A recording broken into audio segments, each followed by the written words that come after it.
Sa misteryosong isla ng Shinsenkyo, si Yamada Asimanjika lamang ang nagawang makabalik ng buhay. Agad siyang tinanong kung paano ito nangyari. Ikinwento ni Jika na 2 araw ang nakalipas ng utusan ng Shogun ang mga kriminal at ang Yamada Asiman clan na magtungo sa Shinsenkyo upang hanapin ang Elixir of Life na sinasabing nagbibigay ng immortality.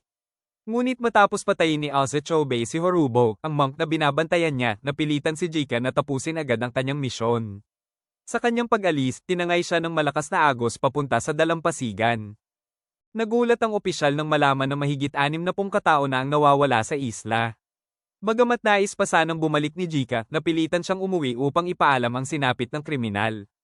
Hindi man niya maipaliwanag kung paano siya nakabalik, mariin niyang binalaan ang lahat na lumayo sa Shinsenkyo dahil ang islang iyon ay hindi bahagi ng mundong ito.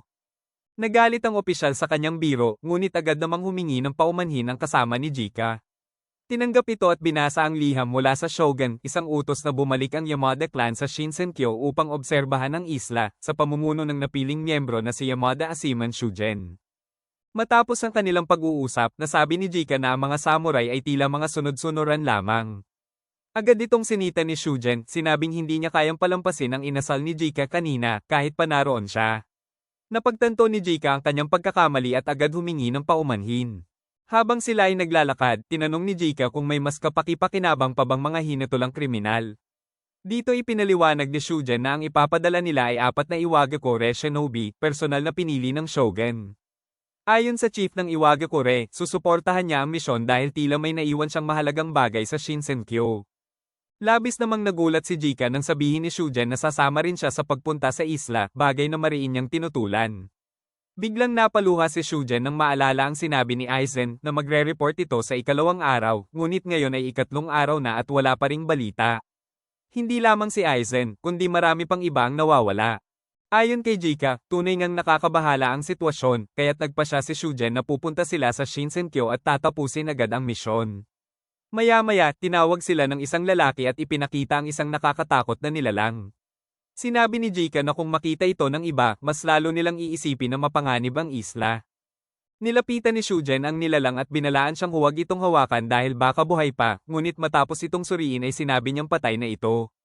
Sa huli, kinausap ni Shujen ang 2 tao at ipinaalam na 4 silang pupunta sa Shinsenkyo, napili dahil sa kanilang pambihirang lakas, at aalis sila kaagad patungo sa isla.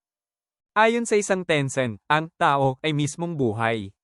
Ang paggamit nito ay katumbas ng pagkonsumo ng sariling life force, at kapag nasobrahan, maaaring maapektuhan hindi lamang ang katawan kundi pati ang kaluluwa. Biglang pumasok ang isang babae sa silid at pinaalalahanan ng lalaki na nangako silang hindi pag-uusapan ng masyadong komplikadong bagay.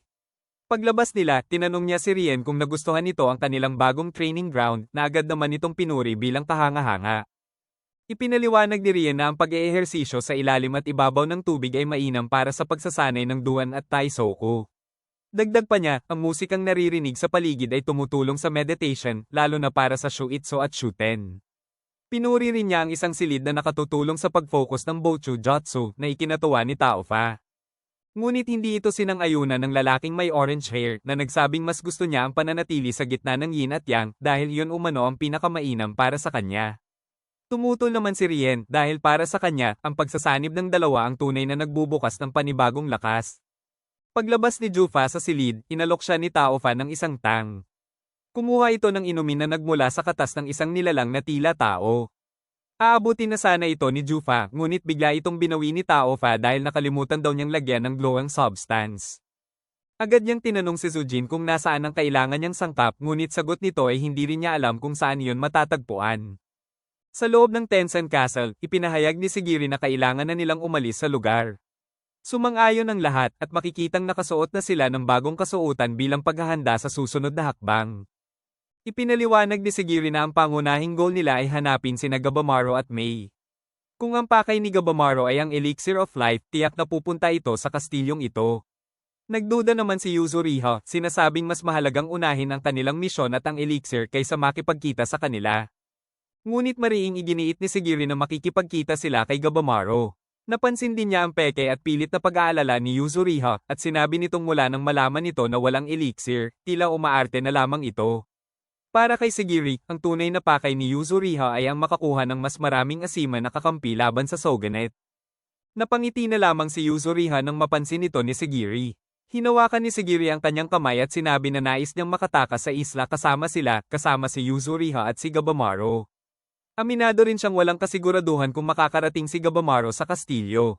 Ngunit kumpiyansa si Yuzuriha na darating ito dahil sa mga nasunog na lugar at sirang pader malapit sa gate, mga bakas na tanging si Gabamaro lamang ang kayang mag-iwan. Natuwa si Sigiri sa kanyang narinig. Sa huli, tinanong ni Yuzuriha kung sakaling magkita sila, ano raw ang gagawin ni Sigiri tungkol sa asawa ni Gabamaro. Natanong ni Gantetsusai kung ang pag-akyat ba nila ay patungo sa Tensen Castle dahil wala pa rin siyang nakikitang anumang bakas. Mariing sinabi ni Mei na hindi siya nagsisinungaling. Samantala, litong-lito si Gabamaro, hindi pa rin bumabalik ang kanyang alaala at ayon sa kanyang mga kasama, kakaiba ang misyong kanyang ginagalawan. Hindi niya alam kung bakit niya ito ginagawa o kung may dahilan pa ba para ipagpatuloy ito.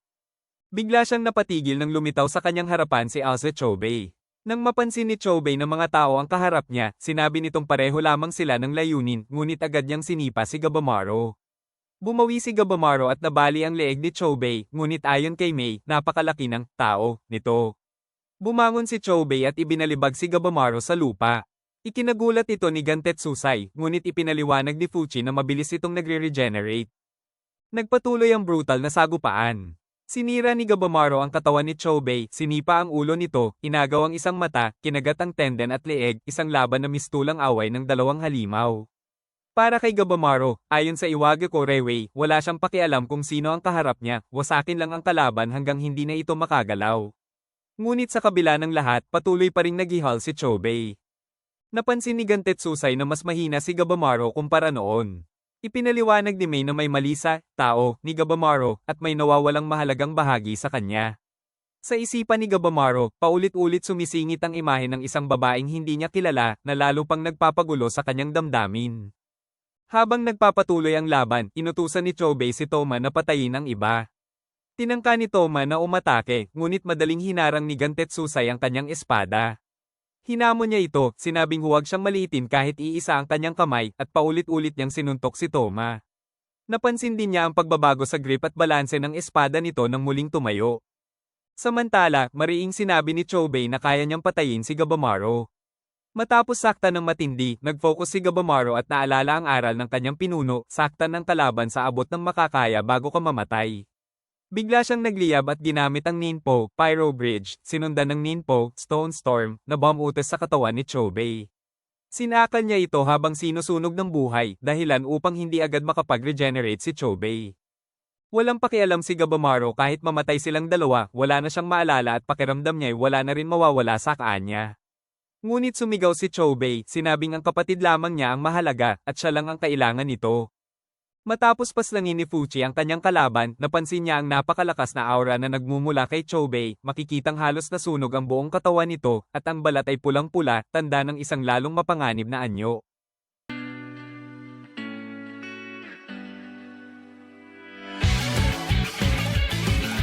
Nang mangitim ang buong katawan ni Choubei, lumabas mula rito ang mga tentacle vines at agad niyang inatake si Gabamaro, na ikinagulat ng kanyang kapatid na si Toma. Muling sumalakay si Choubei, ngunit ginamit ni Gabamaro ang Ninpo, Pyro Bridge upang depensahan ang sarili. Hindi pa rin tumigil si Choubei, kaya ginamit ni Gabamaro ang Ninpo, Ascetic Blaze, na nagpakawala ng isang napakalakas na pagsabog. Sa kabila nito, nagawa pa ring makaligtas ni Choubei at bigla siyang napunta sa isang kakaibang dimensyon na balot ng kadiliman, kung saan isang vortex lamang ang kanyang nakikita at naroon si Gabamaro. Sa hindi niya maipaliwanag na dahilan, labis ang galit na naramdaman niya habang tinititigan ang vortex. Maya-maya, bumalik siya sa realidad at agad na sumugod muli kay Gabamaro. Nagulat si Gantetsusai dahil hindi ginagamit ni Gabamaro ang kanyang tao. Ipinaliwanag ni Mei na hindi na niya ito magawang gamitin dahil nakalimutan na niya kung paano, habang ang tao ni Choubei ay napakalaki. Ayon kay Gabamaro, kung gagamitin niya muli ang Ascetic Blaze, ikamamatay niya ito, ngunit handa niyang isakripisyo ang sarili dahil may ibang villager na mampapalit sa kanya. Sa sandaling handa na siyang umatake, lumitaw ang tila kaluluwa ng kanyang asawa, na pumihil sa kanyang buwis buhay na desisyon at may ibinulong sa kanya. Matapos nito, bakas ang matinding gigil ni Gabamaro habang muli niyang inatake si Choubei, kasabay ng pag-agos ng dugo mula sa kanyang katawan. Makikita ang pagtataka ni Toma kung bakit ginagawa ito ng kanyang kuya at kung ano pa ang silbi ng lahat. Naalala niya ang sinabi ni Gantetsusai na hinahayaan niyang si Chobei ang laging humarap sa lahat ng laban. Muling sumiklab ang madugong labanan hanggang sa unti-unting dumilim ang paningin ni Chobei. Maya-maya narinig niya ang boses ng kanyang kapatid na nasa harapan na pala niya na hindi niya sinasadyang naatake. Humingi ng tawad si Toma, umiiyak habang sinasabing palagi siyang lumalaban para sa kanya dahil mahina siya at naging ganito si Chobei dahil hindi niya ito maasahan. Sinubukan niyang gisingin sa katotohanan ng kanyang kuya. Sa sandaling iyon, nakakita si Gabamaro ng pagkakataong umatake, ngunit agad siyang pinigilan ni Mei, alam niyang tiyak na ikamamatay ito ni Gabamaro. Kaya ginamit ni Mei ang kanyang kapangyarihan at winasak ang lupang kanilang kinatatayuan. Sinipa ni Gabamaro ang isang bato patungo kay Chobei, ngunit sinalo niya ito at iniligtas ang kanyang kapatid sa pagkakahulog, sabay sabing hintayin siya sa kanyang pagbabalik. Dahil sa ginawa ni Mei, labis siyang nanghina at nawala ng malay. Laking gulat naman ni Gantetsusai nang mapansing bigla nang naging dalaga si Mei. Nang makita ni Sigiri ang mga estatwa ng mga Buddha, nasabi na lamang niya na kakaiba talaga ang lugar na ito. Makikita rin ang paghanga ng grupo, kasabay ng takot sa kung ano ang maaaring mangyari sa kanila roon. Habang naglalakad sila, pumasok sa isipan ni Hoko na ang pagtatangkang patayin ng mga tao ang Tensen ay maaaring magdulot ng malaking pagbabago sa isla, at tahimik niyang tinanong ang sarili kung makakabalik pa ba siya sa kanyang dating pagkatao. Paglabas nila ng gate, agad nilang nakasalubong ang grupo ni Gabamaro. Tinanong ni Fuchi kung nasaan sina Tenza at Senta, ngunit biglang nagsalita si Hoko matapos mapansing ginamit ni Mei ang kanyang kapangyarihan na ang kapalit ay ang bigla nitong pagtanda. Namangha si Fuchi dahil isang kahoy ang nagsasalita. Sa loob ng 1,000 taon ng buhay ni Hoko, kailanman ay hindi siya nakatagpo ng mga taong kayang pumatay ng Soshan at Doshi, at maging mga gods ay kanilang napabagsak. Dahil dito, nabuo kay Hoko ang pag-asang sila ang maaaring magbago sa islang ito. Sinabi ni Shia na kailangan na nilang umalis sa castle sa lalong madaling panahon, ngunit dahil sa kalagayan ni Gabamaro at sa nanghihinang katawan ni Mei, tila imposible ito. Tinanong ni Gantetsusai kung kaibigan ba nila ang lalaking iyon habang itinuturo si Toma, at sinabi pang hinayaan nila itong mabuhay kahit hindi pa rin nagsasalita, kaya iminungkahi niyang siya na lang ang pumatay dito. Agad siyang pinigilan ni Sigiri dahil hindi nila alam ang pinagdadaanan ni Toma at ayaw na niyang makakita pa ng mamatay sa kanyang harapan, maliban na lang kung aatakihin sila. Bago pa tuluyang mag-init ang pagtatalo, sinabi ni Yuzuriha na nasa bingit na ng kamatayan si Gabamaro, na sinang-ayunan ni Shien matapos maramdaman ang unti-unting pagkawala ng tao sa kanyang katawan. Dagdag pa ni Fuchi, ginawa na niya ang lahat para kay Gabamaro, ngunit hindi lamang ang pisikal na katawan nito ang nasira, pati ang kanyang core bilang isang nilalang ay lubhang naapektuhan. Bigla namang nagkamalay si Gabamaro at napansin niyang hindi pa bumabalik ang kanyang lakas at may mga taong hindi niya kilala sa paligid. Nang tanungin ni Sigiri ang kanyang mga sugat, napansin niya ang kakaibang kilos at pananalita nito kaya tinanong kung sino talaga ang nasa kanyang harapan. Nang banggitin ni Gabamaro ang kanyang pangalan, doon ito nakumpirma ni Sigiri. Ipinaliwanag niya sa grupo na ang abnormality ng tao ni Gabamaro ay maaaring nakaapekto sa kanyang memorya, na kinumpirma rin ni Shien matapos maramdaman na ang kanyang kaluluwa ay tuluyan ng nauubos. Dahil dito, dahan-daang lumapit si Sigiri habang si Gabamaro ay nasa kanyang killer instinct, handang umatake anumang oras. Habang papalapit, ipinaliwanag ni Sigiri na bagamat nawala ang kanyang memorya, maaari pa rin siyang pagalingin gamit ang compatible na tao, at susubukan nila ito. May ngiti pa niyang sinabi na mahalagang kakampi si Gabamaro at kailangan lamang nitong magtiwala sa kanya. Nang subukan niyang hawakan si Gabamaro, patuloy niya itong pinigilan. Ilang ulit pa ring sinubukan ni Sigiri hanggang sa mainis siya at biglang pinahiga si Gabamaro, saka siya pumatong dito. Sinubukan pang pumiglas ni Gabamaro, ngunit nanatiling nakapatong si Sigiri habang ipinapasa ang kanyang enerhiya.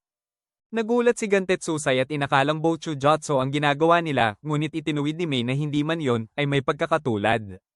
Dahil sa pagdikit ng kanilang mga katawan, nagsimulang mag-circulate ang kanilang tao, kasabay ng unti-unting paggaling ni Gabamaro. Nakaramdam din si Shien na compatible ang kanilang tao. Maya-maya nagtaka si Gabamaro nang maramdaman niyang bumabalik ang kanyang lakas, kasabay ng unti-unting pagbabalik ng kanyang mga nawalang alaala. Sa pagbagsak ni Chobei, inamin niyang kinain siya ng kanyang tao at tuluyan siyang nawala sa sarili. Totoong misteryoso at mapanganib ang kapangyarihang ito, ngunit sa halip na matakot ay natuwa pa siya, dahil kapag tuluyan niya itong na-master, wala na raw makakapigil sa kanya. Maya-maya, biglang nagsulputan sa kanyang likuran ang napakaraming halimaw. Ngunit nanatiling kalmado si Chobei at may ngiting sinabi na magiging perpektong practice lamang ito para sa kanyang tao. Nagpunta ang grupo ni Gabamaro sa isang kuweba upang maiwasan muna ang posibleng pagharap sa isang Tensen.